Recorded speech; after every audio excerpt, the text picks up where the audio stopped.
Your wife's quite a looker. Who you, old man, should go home. 4 men, probably gangsters, surrounded me and Catherine. The one who seemed to be the leader, with a bowed head, shoved me hard, and I landed on my butt on the concrete. Though I wasn't hurt, there was no guarantee they'd let me off even if I apologized.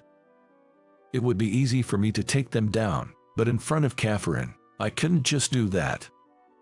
As I was assessing the situation, the person who stood in front of me to confront them was none other than Catherine. She stood her ground, facing the gangsters with a resolute attitude. This event marked a significant turning point in my life. Soon, I would come to know a shocking truth.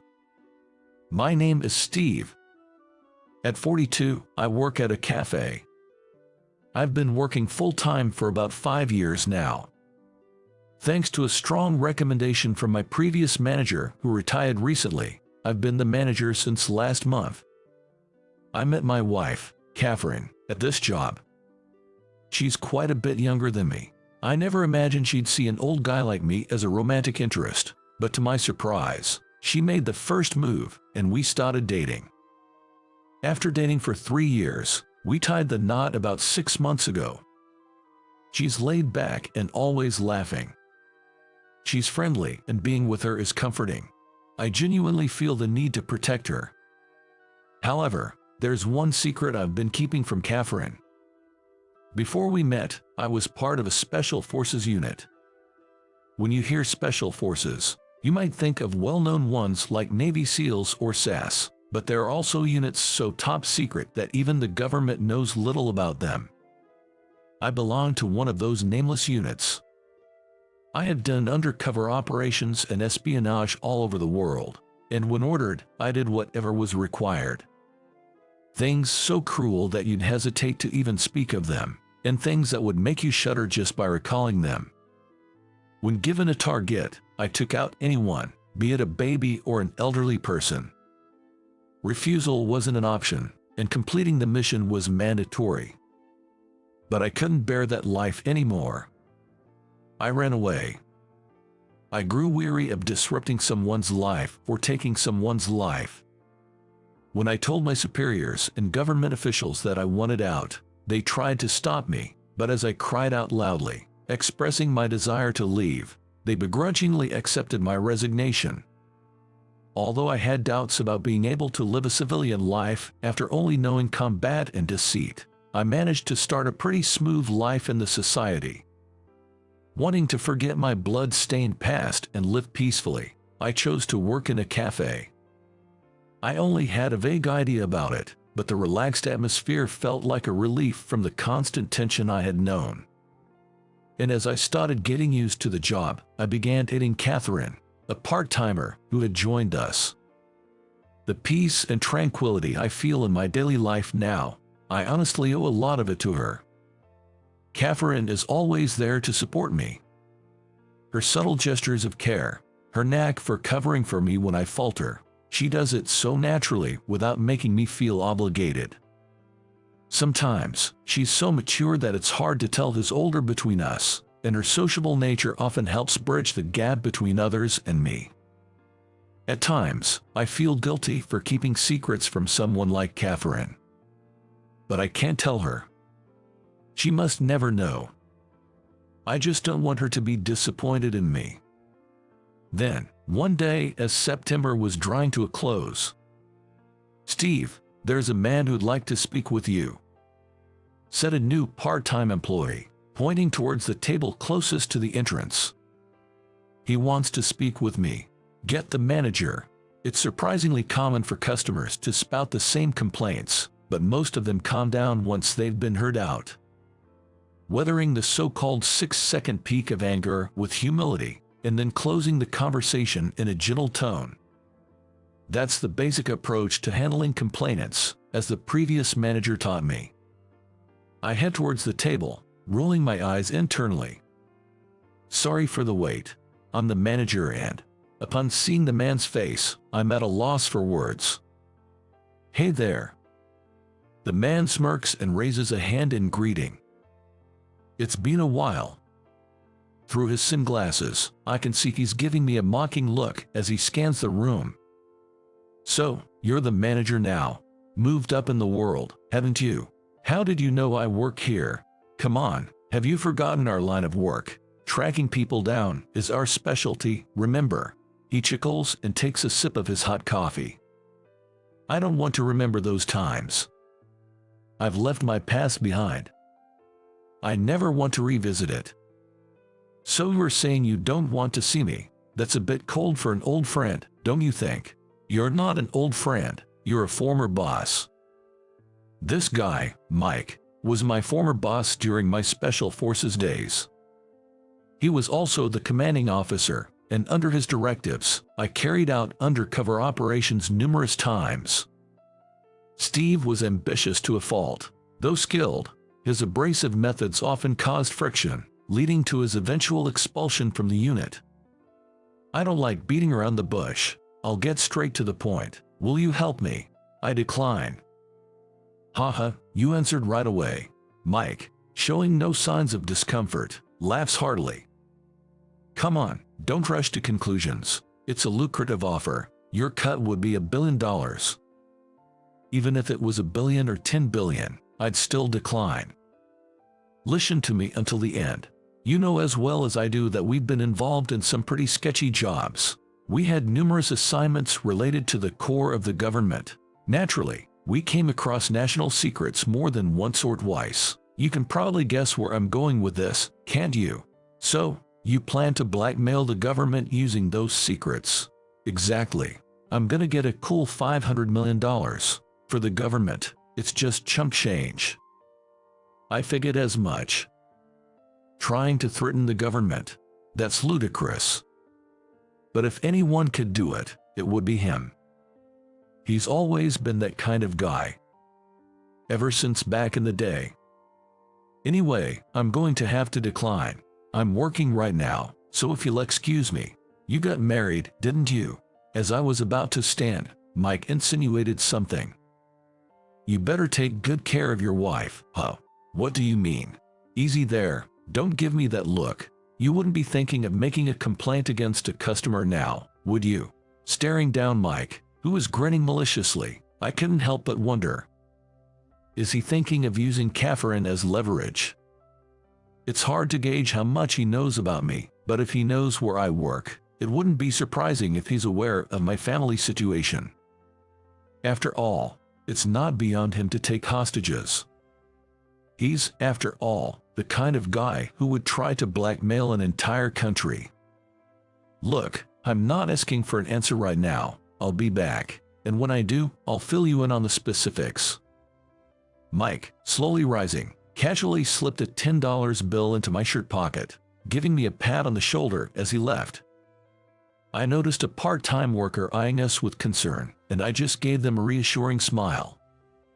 With Mike's threatening invitation weighing on my mind, I found it hard to focus on work and kept dwelling on it throughout my shift. I left work a bit early and hurried home. I'm home. I couldn't let Catherine sense what had happened today. Trying my best to act normal, Catherine asked. Something happened. Catherine, always keen on picking up the smallest changes in emotions, probably noticed a slight change in my demeanor. Nothing, just another day. Catherine didn't press me further after I denied her question. With a puzzled tilt of her head, a gesture that always suits me, I head to the bathroom. Submerging myself in the bathtub, I ponder over Mike's personality. That guy's dead serious. Whether he's dealing with a whole country or dragging me into the underworld. He's the kind who goes all out, takes pleasure in pushing people to the brink. That being said, I've already refused him. Even if he asks again, my answer won't change. I reckon he knows me well enough to know that, so he won't keep pestering me for a response. And while I'm eager to ensure Catherine's safety, I doubt the police will provide protection at this point. If I can't find an answer, it's pointless to dwell on it. Right now, I should focus on my work and protecting my life with Catherine. But just when I thought everything was fine, my hopes are soon dashed. The next day, as I clocked in like usual, one of the staff rushes over, flustered. Steve, there's a complaint that's a bit out of hand." From her disjointed explanation, due to her panic, I couldn't grasp the full situation. "All right, tell them the manager will be right there. Have them wait for a bit." Leaving her with that, I head to the locker room to change into my uniform. After about 2 minutes, I approach the table where the complaining customers sit and find 2 men who look like typical gangsters. "You took forever. How long were you gonna make us wait?" "My apologies. I'm Steve, the manager here." From what the staff told me, the complaint seems to be about a delay in serving their order. The kitchen staff mentioned it's only been about 5 minutes, so it seems like the customers just want to pick a fight. "I was informed by the staff that there was a delay in serving your meal." "Yeah, we've been waiting for hours. What kind of training do you give your staffs in this place?" "According to the staff, they said they only kept you waiting for about 5 minutes. But if I felt I waited, that's too damn long. What's with that attitude towards a customer, huh?" The bald man slowly stood up and roughly grabbed my tie. "You realize we're made men, right? You get that, don't ya?" The man menacingly leaned in close. What a hassle. Hesitating for a moment, he suddenly let go of my tie. "Relax. We don't mess with ordinary folks like you." He patted my shoulder twice and began walking towards the entrance. Another guy followed the bald man, and as I sighed in relief, they kicked over another customer's table. "This is our regular joint, you know. If we see you again, take it as a sign you want to be buddies with us, all right?" I was speechless at their audacity. But I can't just stand here and do nothing. I told the other staff to call the police and approached the men. "Gentlemen, the police will be here soon. Could you please wait inside until they arrive?" But they weren't fazed. "We're from the outlaw crew. We'll let it slide today, but if you involve the police, things won't end so easily for you. Got it?" A gangster with a deep, menacing voice making threats. Indeed, I should minimize the damage. These guys aren't reasonable, and there's a real chance they won't stop at just public harassment. I stood silently. The bald man smirked, "We'll be back," and left the restaurant. I already had a headache dealing with Mike, and now the local gangsters has set their sights on me. Just as I become the manager, all these problems keep popping up. Talk about bad luck. Isn't this just a result of my own doing? Am I not just paying for my past sins? Noticing my increasing size even at home, Catherine suggested we take a day trip for a change of pace. Lately, we hadn't even been going out together much, so I quickly agreed and we headed to a hot spring in the neighboring state of Nevada. On the way, Catherine was giddy like a child, seemingly trying to cheer me up. I tried to act strong so she wouldn't worry about me. She probably noticed I was forcing it, sometimes showing a sad expression. But there was nothing I could do about it. Neither about Mike's issue or the gangsters. I felt overwhelmed by my own powerlessness.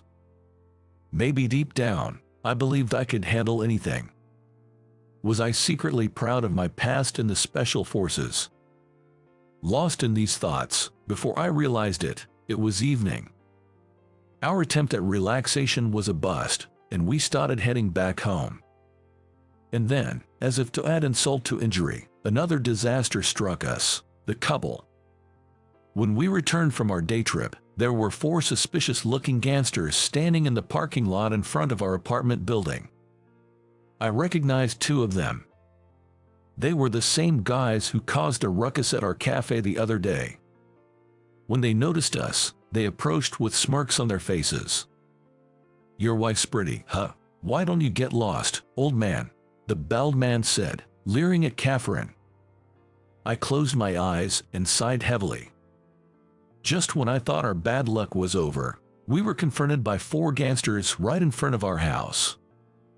Annoyed by my reaction, a tattooed gangster shoved me hard on the shoulder.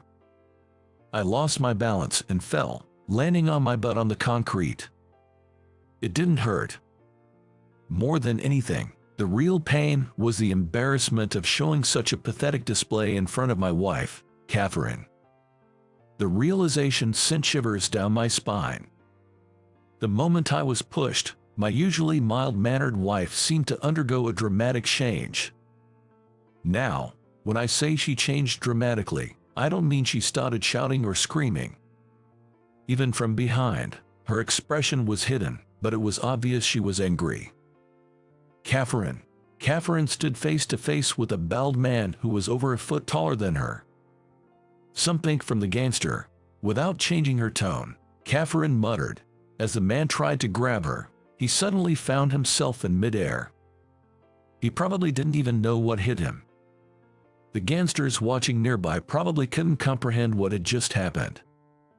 As the man reached out, Catherine seized his wrist and with a swift move, using her petite frame, she threw him to the ground.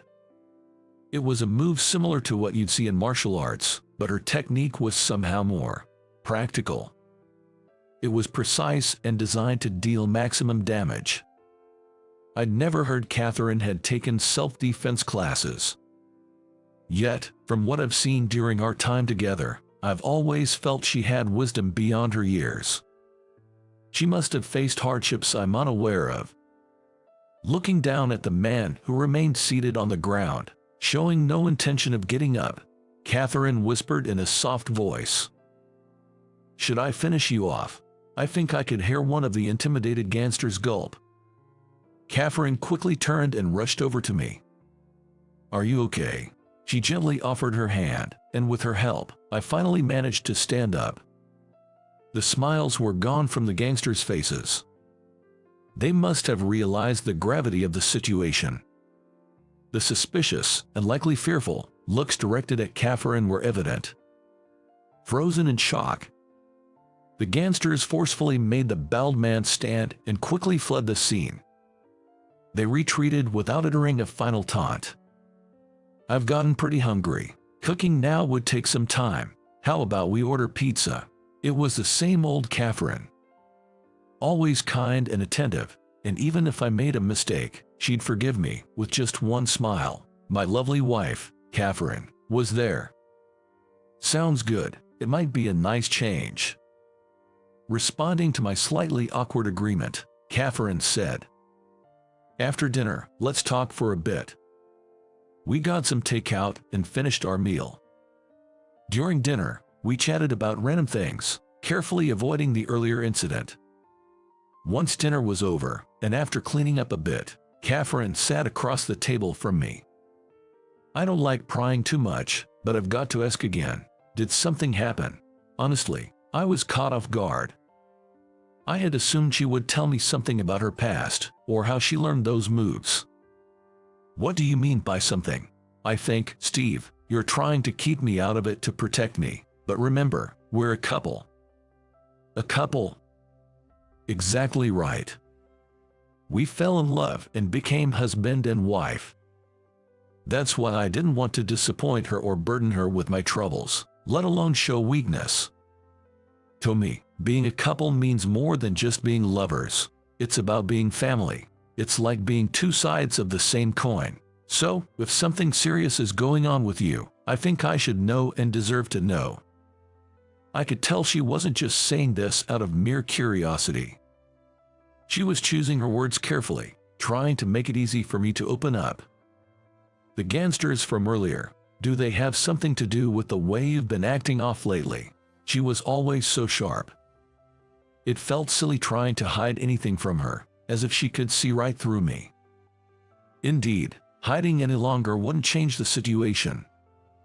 More importantly, since they know where we live, Catherine might be in danger, and there's a chance they might take her hostage. Actually, gathering my courage, I started to recount the events of the past few days in order. However, I wanted to keep my time in the Special Forces a secret, so I only mentioned Mike as a former boss. Listening silently until I finished, Catherine gave a nod of understanding and smiled warmly. "Thanks for sharing with me. You don't need to carry this burden alone anymore." She stood up from her chair and softly placed her hand on my shoulder. I appreciate you worrying about me, but you, Steve, should just do what you can. Whatever you can't handle, I'll take care of. So, rest easy. Catherine. She winked awkwardly and then headed back to her room. The next day, spurred on by Catherine, I pondered what I could do on my end. For now, Mike would be fine. I probably won't be reaching out to him, and unless he approaches us first, there's nothing to be done. So, my immediate concern was how to boost the sales of the cafe that had seen a drop in customers. Word spread quickly about the gangsters causing a scene, and revenues from our regulars had dropped by more than half. After all, people come to a cafe mainly to enjoy a relaxed atmosphere or to have pleasant conversations with friends or loved ones. First things first, we needed to restore that environment. I obtained the security footage from that day and visited the local police station. It appeared that the gangsters from the notorious gang had been causing quite a bit of trouble in this town, and even the police were struggling with them. I brazenly asked if an officer could be stationed at the cafe, but understandably, they declined. However, they agreed to include the cafe on their patrol route, so I arranged for that to start the next day. Then, I signed a contract with a private security firm. Even with a security guard present, it seemed unlikely that professional thugs would be deterred, but their presence would at least provide some reassurance. The real aim wasn't just to keep the gangster away, but also to make the customers feel safe. While the response of a security guard in an emergency might be limited, their mere presence would not only reassure the customers, but also our staff. The owner was initially hesitant, but after seeing the evidence, he reluctantly agreed. With that, I'd managed to create a safe environment for the cafe. Given that our place was originally popular as a calm and relaxing cafe, as long as incidents like the recent one didn't occur again, the foot traffic would surely return. That being said, merely waiting around won't bring customers in. I decided to tap into social media. However, I'm pretty clueless when it comes to online stuff, so I asked Catherine for her help. She has a wide network. I've personally met over 30 of her friends, and she apparently has over 100,000 followers on social media. Immediately, we created an account for the shop and began posting. With Catherine's help, we spread the word, and it went viral. The power of social media was incredible, and in less than a week, sales were back to what they were before. The shop is quiet but lively again, and those gangsters hadn't shown up since. I stood up to their aggressive tactics and countered their harassment head-on. It's all thanks to Catherine. Her support allowed me to foil their plans. Then, a thought crossed my mind. Why did the gang target my cafe in the first place? Was it just random? Or was it someone's command? Then, one day when everything was going smoothly, he showed up. Hey! It was an unexpected visit. It was just past 2 in the afternoon, after lunchtime, and there were hardly any customers in the shop. I came to hear your answer. Without waiting to be seated, Mike took a seat at a nearby table. He gestured with his chin for me to sit across from him, and I complied. You know the answer, but I'll ask anyway. Have you decided to cooperate? Mike leaned forward slightly, looking smugly up at me. If I refuse, what are you planning to do to my wife? Do you really need to hear it from me? You know what I'm capable of from our time in the unit. Mike looked exasperated. It was clear he still felt confident. He probably believed that no matter what was said, I'd ultimately submit to him. I'm not a fan of beating around the bush. Just give me a straight answer, yes or no. Of course, the answer is no. Mike paused with his mouth slightly open for a few seconds. It seemed my reply took him off guard. I see. Come to think of it, you might have been a cold-hearted guy back in the squad. I'm not sure who you're confusing me with, but it's not that I don't care about Catherine's well-being or that I won't follow you. It's quite the opposite. Opposite? How do you expect to protect your wife by turning me into an enemy by refusing my help? I'm not interested in what you're planning. Whether you swindle money from the government or whatever you decide, whether you fail or succeed, that's your business. But if you plan to harm me or Catherine, well, I have plans too. Mike's brow furrows. It's his tell when he's gearing up for a fight. I don't mind if you target me, but targeting Catherine is something I'll never forgive. She's saved me countless times before, yet I've done nothing for her. So, I don't just want to be given things, or just be protected. This time, I want to protect her. No, I will protect her. Absolutely. All right, let's save the lovey-dovey couple talk for another time. Look, in a way, we used to be boss and subordinate, right? I came here out of respect, as much as I can muster. I offered you a pretty good deal, and there's no downside to working under me again, just like the old days. You really never change, do you? Mike forces a smile, keeping his face neutral, but I can tell he's a bit on edge from my remark. What do you mean? Your emotions, they always show in your gestures and facial expressions, just like before. What's your point? No matter how self-aware someone is, they can't always control their unconscious movements. And this man, he can't take criticism or advice from others. Even if you point something out to him, there's no way he'd change. You're planning to make me the scapegoat. The information you're using to blackmail the country is probably something only ex-Special Forces personnel would know. That's why, after achieving your goal and getting the money, you'll probably pin everything on me and vanish, maybe go overseas. If they trace it back, you're worried you might get caught. That's why you chose me as your accomplice. That's just your speculation. I would never. On what basis do you say you would never? I've known since the beginning. You've always been the type to throw your subordinates under the bus. Mike just silently stares at the diner's clock. This silence is probably the best confirmation that my guess was right. I get how you feel, so you're not gonna help me, huh? I've been saying that from the beginning. With a look of annoyance, Mike let out a sigh, pulling out his cell phone from his pocket and dialing a number. The ringtone can be heard. While waiting for the other end to answer, Mike says to me, "It's a real shame. Who would have thought you were this dim-witted? I feel bad for your wife. She must deeply regret marrying a guy like you." The ringtone continues to play. Seems like the person on the other end isn't picking up. I bet you are trying to contact your current gangster's underlings, aren't you, Mike? I'm ready for whatever comes. Like I said before, if you try to harm me and my wife, I've got plans of my own. What sort of plans? Mike shickles mockingly, but after hearing my next words, his smile fades. I'll take you down. Try me. I've got no clue what you're planning, but bring it on. Even though I've retired, I was a member of an elite squad. I have ways to end someone's life ingrained in me. I swore never to hurt anyone again. No matter what, I vowed not to go back to those days. But if it's to protect Catherine, that's a different story. I'll show that I can protect her. No matter what it takes. Even if, in the end, she comes to despise me. Then, it seems the person he called finally picked up. Hey, took you long enough. Get moving, it's go time. Target the wife. Slowly, I rise from my seat. It's been a long while, so I might not know how to hold back. Well, with this guy, there's no need to go easy.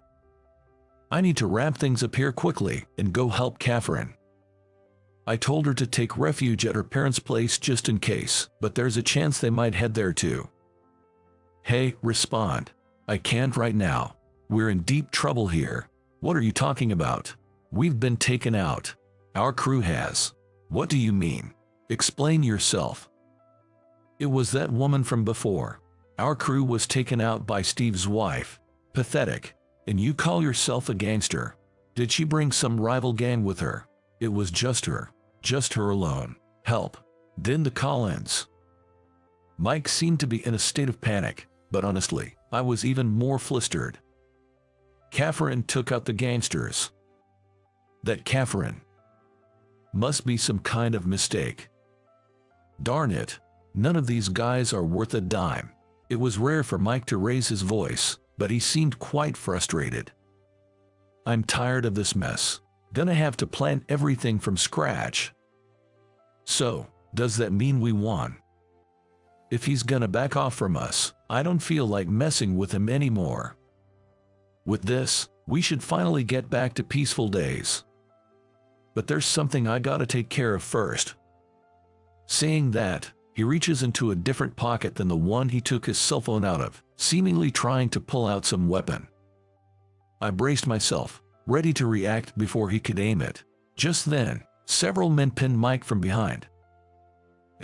Who the hell are you guys? They're from the Special Forces unit you used to be in. Emerging from behind the men, Catherine, as if to show her face to me and Mike, took off the hat she had pulled low over her eyes. Catherine, why are you here? Lure.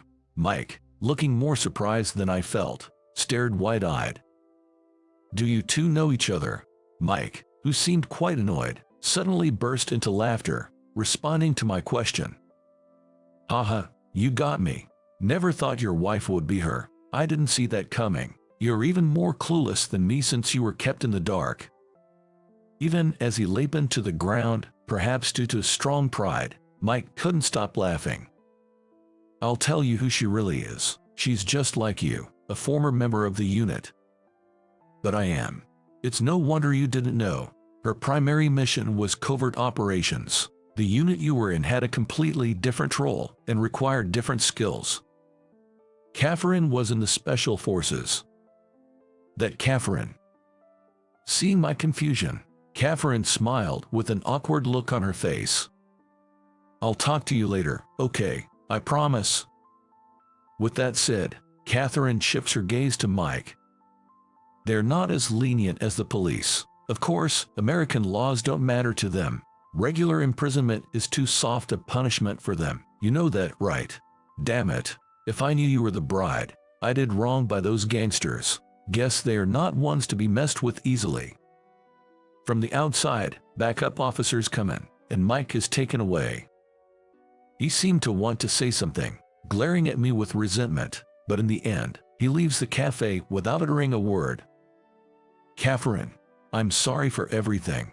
I must have worried you. Like I said, I'll explain everything when we get home. Yeah, I'll tell you everything too. Catherine shows a sweet smile. Well, let's see off our former boss now. Yeah, we should. I silently watched Mike's retreating figure. This wasn't a moment for a salute, and I felt no obligation to give one. Sure, he had his issues, but there's no denying he was competent.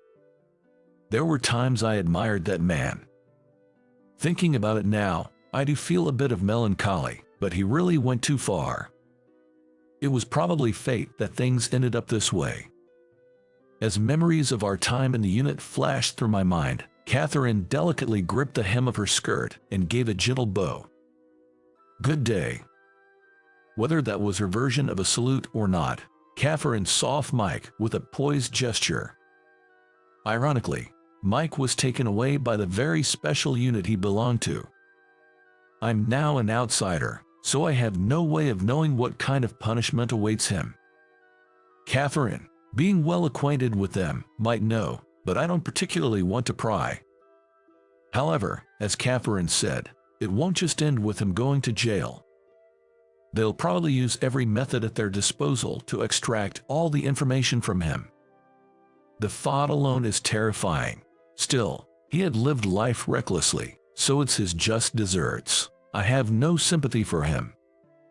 On the other hand, the gangsters who were giving us trouble were apparently decimated by Catherine.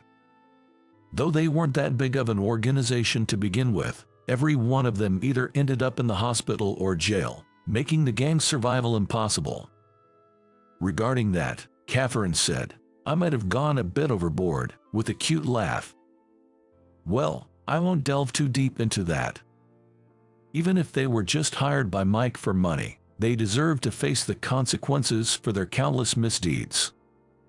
So, the various problems that had plagued me for days came to a close, thanks to Catherine's remarkable efforts. It wasn't just me, you know. You helped, and many others too. Catherine said modestly, but she single-handedly brought down again, while in comparison, I felt I hardly did anything. That's not it, you see. We're two halves of a whole. We're married after all. She says that while following me around, and then shows a poor attempt at a wink. That's Catherine for you. How many times has her quirky side saved the day for me? So, you knew everything about my past then. Yes, I knew it all. Just like what Mike said, she seems to have been in a different unit than me. She was extremely skilled, to the point where they wanted to retain her, even going as far as offering to lay off other team members and give her a pay raise. But then, why did someone as capable as her end up with someone like me who doesn't stand out at all? You know, I felt you were really serious. Not in a bad way, of course. I could tell you took training and such seriously, but more than that, it felt like you faced life with a lot of sincerity. Facing life with sincerity. It reminded me of the times when I was mercilessly taking so much from strangers. I ponder on her words. When you're in that line of work, sometimes you start to take a lot of things for granted, even life itself. But Steve, you always faced it head on.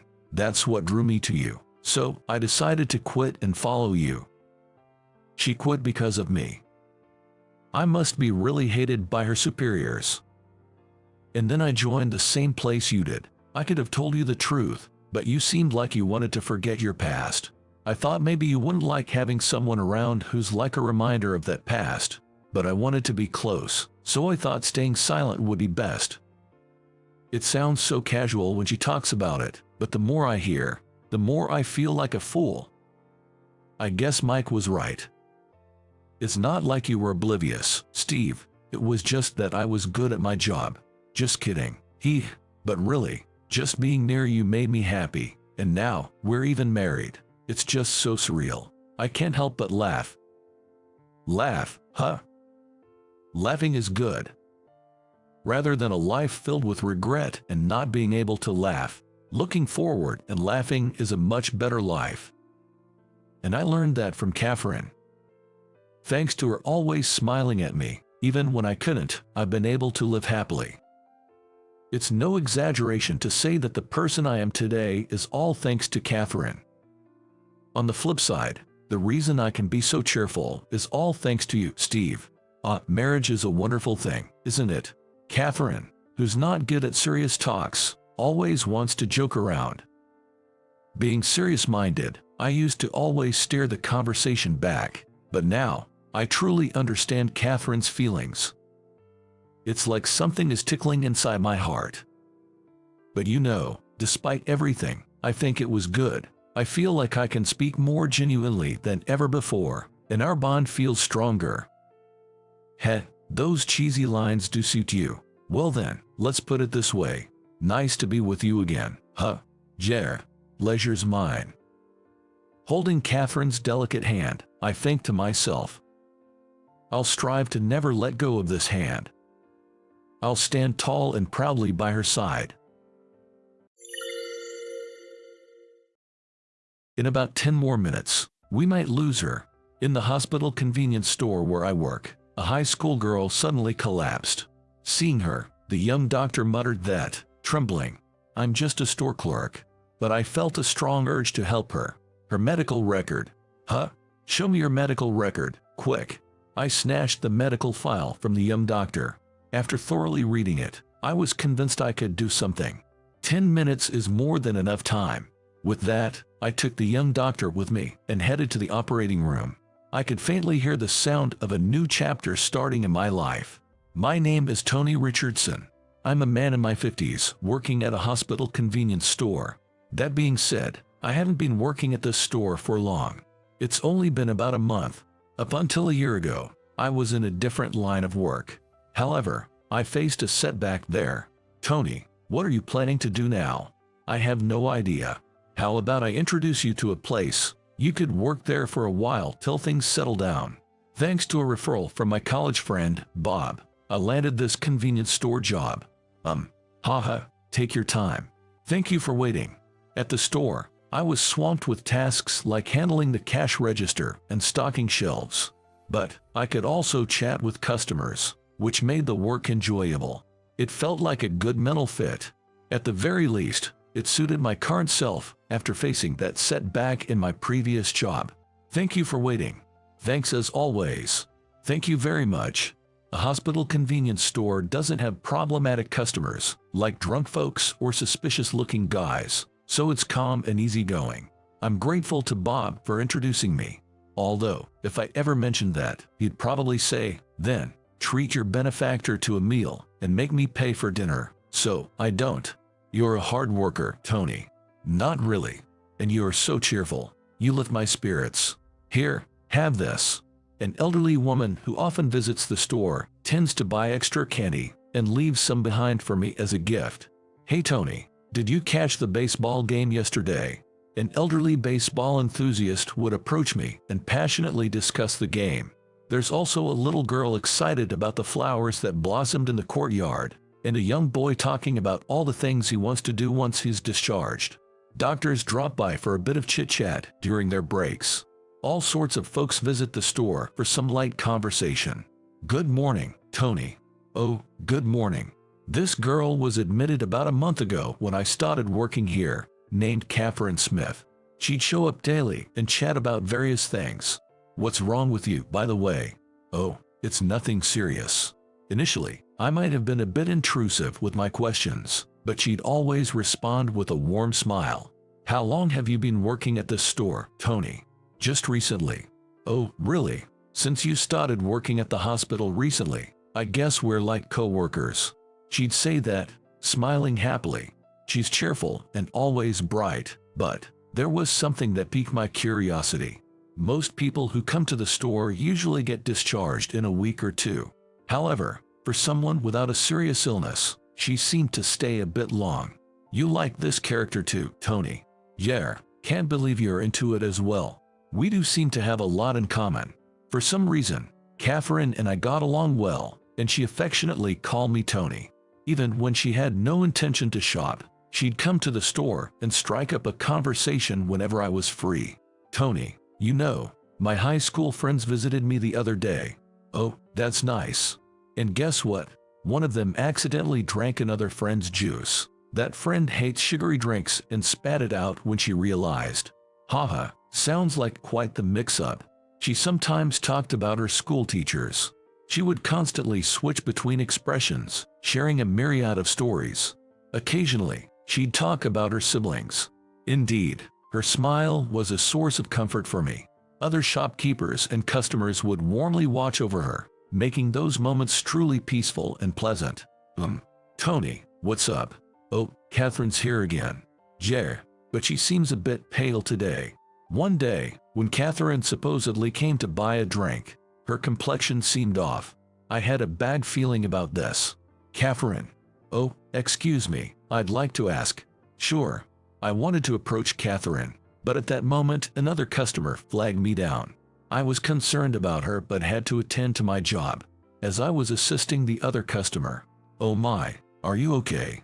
There was a thud and the sound of items scattering. Everyone in the store was taken aback and rushed over to find Catherine collapsed on the floor. Catherine.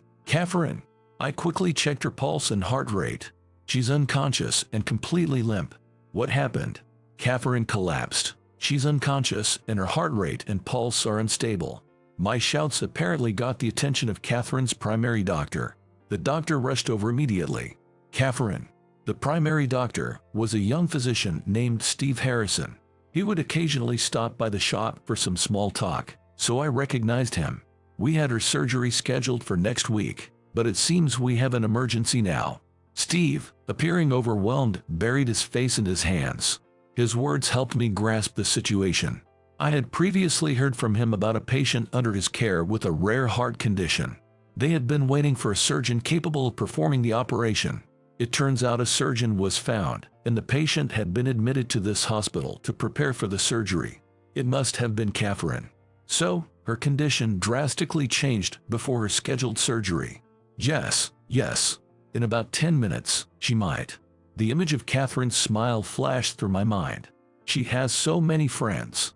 Every day she seemed to be enjoying herself. I wished for her to have many more happy days. The medical chart. Huh? Show me the medical chart now.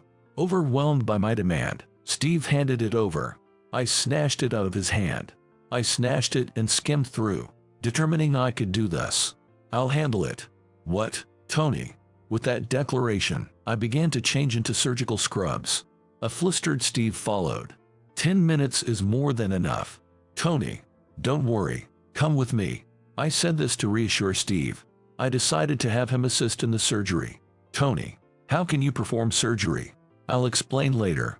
While Steve was still in shock, Catherine was wheeled into the operating room. Dr. Richardson, so you've decided to come back. The head nurse greeted me with those words. I responded with a wry smile.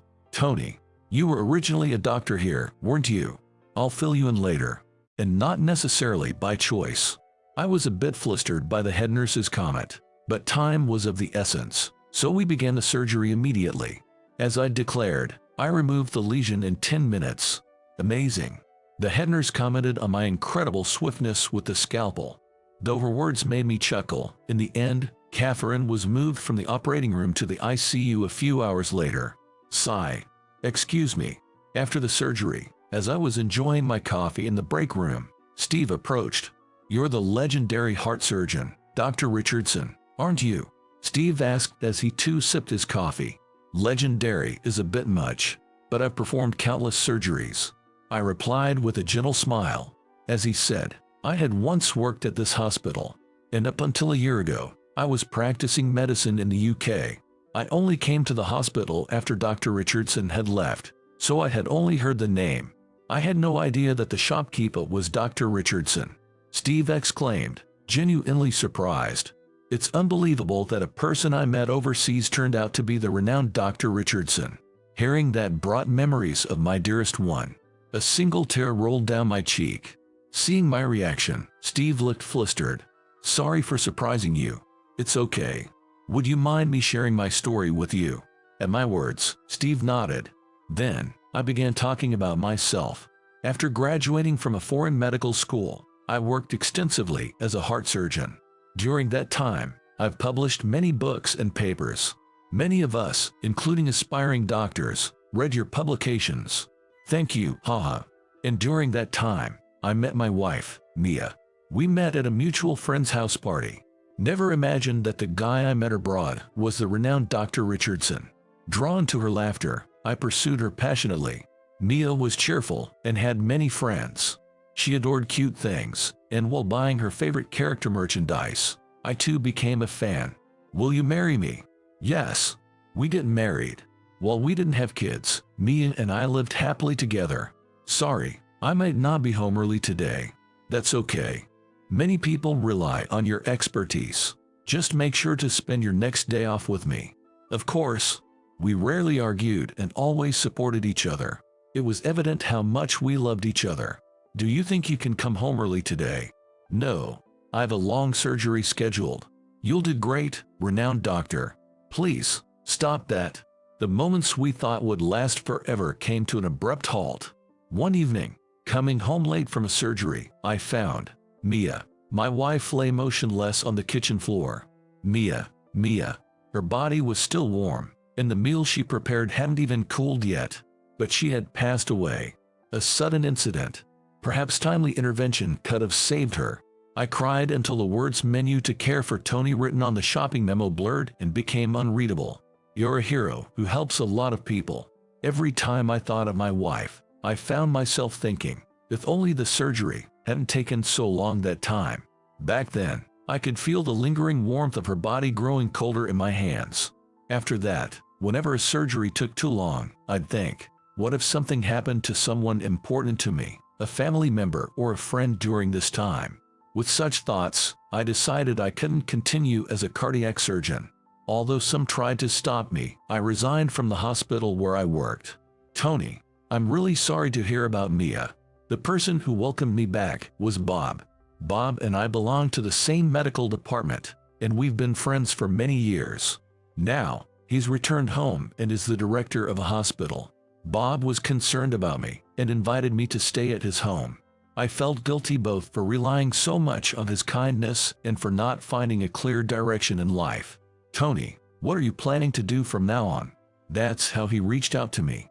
And about a year after returning, I started working at the hospital shop thanks to Bob's recommendation. I had no idea that Dr. Richardson went through all that. Steve, listening to my story, had tears in his eyes. He's such a kind soul. I'm sure he'll become an outstanding young doctor. Ah, Dr. Richardson, Dr. Harrison, you're here. The head nurse arrived. I owe a lot to her from the days when I worked as a doctor in this hospital. Catherine is awake. Hearing that, Steve and I hurried to her side.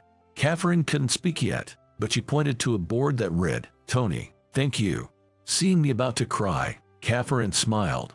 Her smile reminded me of Mia's, and I felt grateful to have been able to help.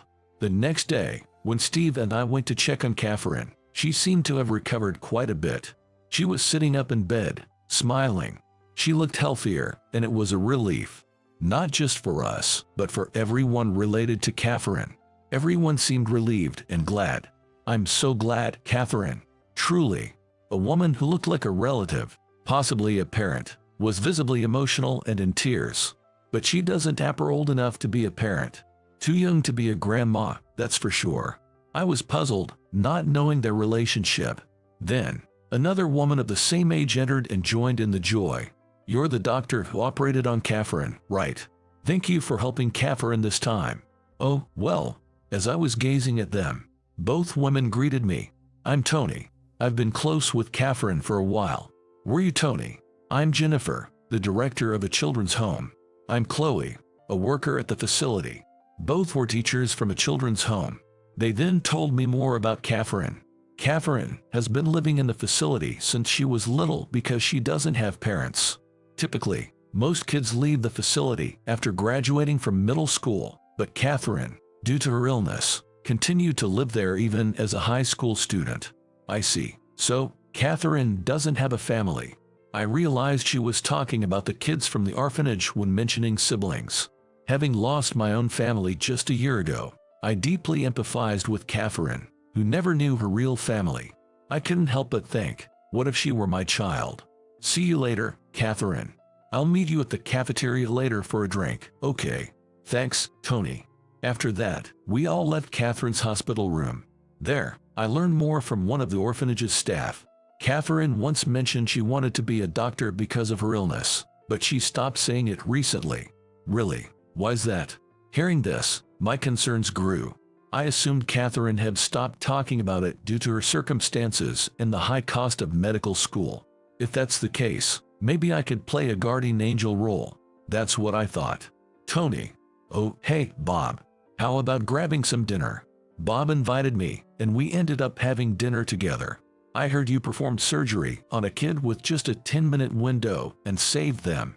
"Yep. Something like that. I'm glad you haven't lost your touch even after a year." Bob looked relieved and chuckled. "I'm genuinely happy for you. Seems like you've moved on." Bob had always been concerned about me. He supported my relationship with Mia and was overjoyed when we got married.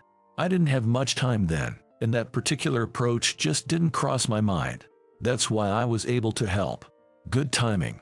Think about returning to being a doctor. I don't know, but do you really think you can escape from the head nurse? Remembering the head nurse's persistent gaze, she had been asking, "When would you return to being a doctor?" every time she saw me. I guess there's no escaping her now. No chance. I know, right? I even became the head doctor because she pushed me. She has always been strong-willed. "Well, I am glad to welcome you back as a doctor." With that, Bob grinned and I returned her smile. I continued to support and watch over Catherine. She enjoyed reading my old medical books, and I wanted to help fulfill her dream. "Ah, Dr. Richardson. Chloe, just the person I wanted to see." "Yes." I approached Chloe, who was visiting, to ask if I could potentially support Catherine's tuition. Chloe looked shocked at first but then smiled happily. She's always saying things like, "Wouldn't it be wonderful if Tony was my real dad?"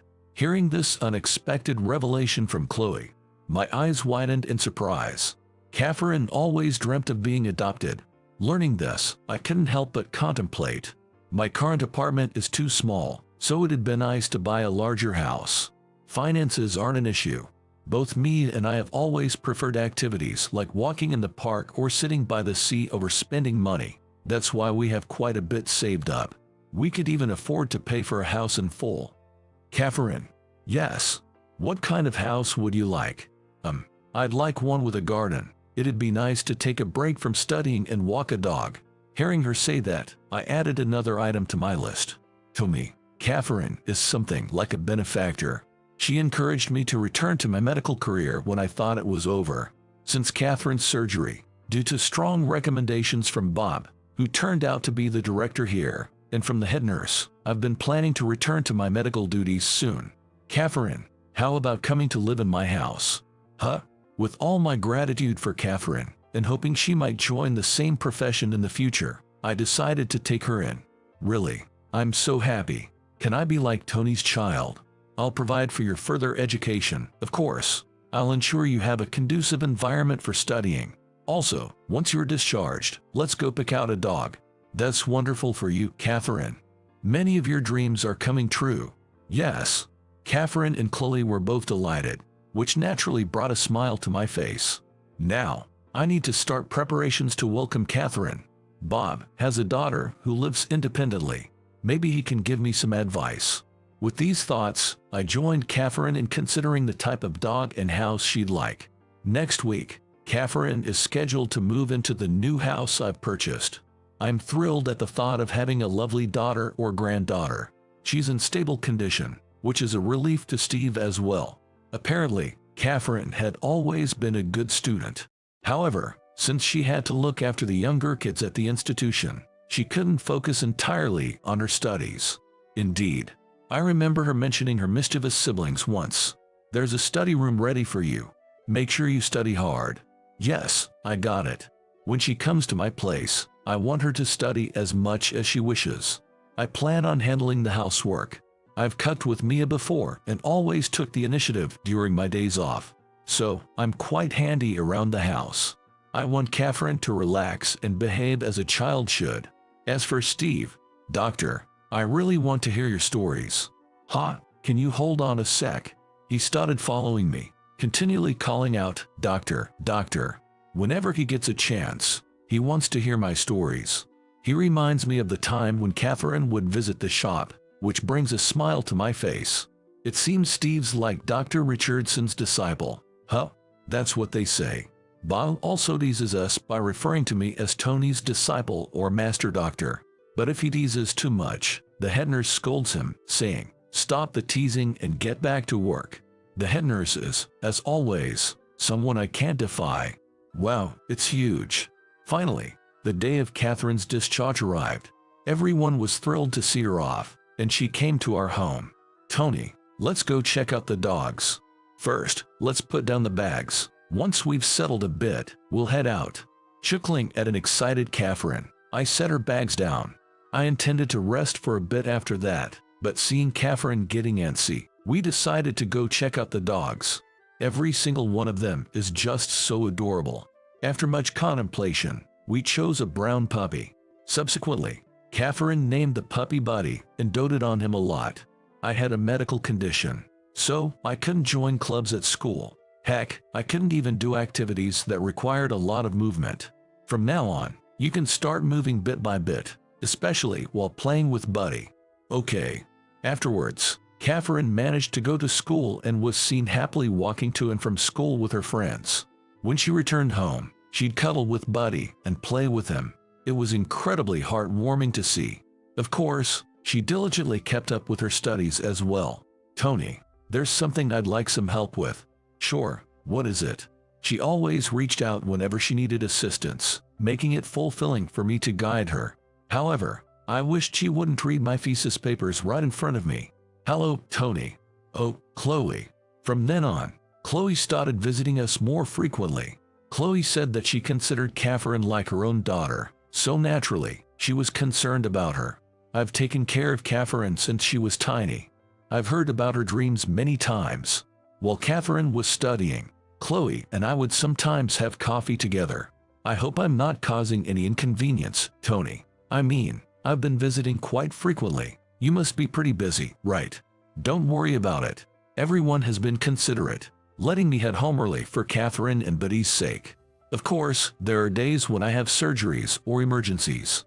Yet, they still tell me to go home early if it's for Catherine. I may not be as skilled as Dr. Richardson, but remember I'm here too, Steve often reassured. It always comforted me to know I could rely on him. Although, right after getting back from the convenience store, I admit I wouldn't want anything too strenuous. I guess there's also the fact that my body might not be up for it. Oh, is that so? That's good to hear. Oh, Chloe, didn't realize you were here. Just dropped by, Catherine. While we were chatting and laughing leisurely, Catherine popped out holding Buddy. Catherine had an incredibly joyful look on her face. What's up? I just thought this is probably how it'd feel if I had a mom and dad around. Hearing Catherine's words filled with joy, I felt a touch bashful. Tony. Yes. Is it okay if I visit on a personal note from time to time? Yes. Catherine responded to our conversation with another bright smile. After that, Catherine put in more effort than ever before, making up for all the time she couldn't. Her grades shot up, and she finally got into med school. We celebrated her success with Buddy and Chloe. It's a long journey to become a doctor, but I believe in you, Catherine. I'll work hard. One day, I'll become a doctor like you, Tony, and help many people. That's the spirit. By the time Catherine becomes a doctor, I might already be retired. But by then, Steve will be a seasoned physician, and maybe I can enjoy a quiet life with Chloe and Buddy. In the UK, I gained a lot of recognition. It's a place filled with memories, where I still have ongoing friendships and met people I deeply loved. However, there are also painful memories of losing my dear family members. Tony, you know, I used to think about becoming a cardiologist like you, but I've decided to go into pediatrics. Pediatrics? Yeah, I've always been around kids. I want to be able to give them a better future. Catherine is truly remarkable. Meeting her has been an irreplaceable experience. I genuinely hope that our life, as we go past our 50s, will be peaceful with Catherine by my side. Doctor, about the upcoming surgery. I was thinking of leaving it to you, Steve. Thank you. Will you assist me? Yes, of course. That said, now that I'm back, continuous training as a cardiologist is essential. I'm also committed to nurturing the younger generation in the field. Steve, who seemed a bit unreliable when we first met, has now become a renowned doctor trusted by all. I need to make sure I keep up with him. So, how are things with your girlfriend? You know, it's usual.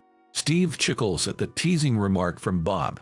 There's only one girl Bob is referring to. Honestly, I can't think of anyone but Mia as my wife.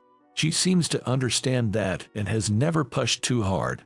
Well, it's Catherine and Buddy have been trying to play matchmaker between us. I'd be so happy if my two favorite people got together. Hearing Catherine's comment, while Buddy ran back and forth between us, we couldn't help but give a wry smile. When such stories were shared at work, Steve would laugh, saying it sounded just like something Catherine would say. By the way, Dr. Richardson. What's up? What would you think if I told you that I might become your son-in-law? Steve's words caught me off guard. It seems Steve and Catherine, always trying to make the most of every day with a smile, had grown close. That's why, when Catherine got into med school, Steve confessed, and they started dating. Dr. Richardson. Sorry, I zoned out. Just make sure you both find happiness, okay? Yes. I decided to trust Steve's words with a smile. And when I got home after work, Catherine and Chloe were preparing dinner together. Thank you, both of you.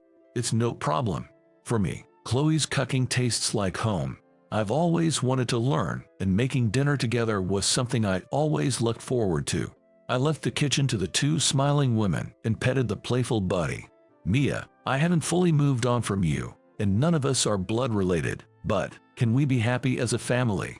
I felt like Mia, from the photo, was smiling in approval. Years later, Catherine would get married and would call Chloe and me mom and dad, making us cry. For such futures, I will continue striving to save lives every day.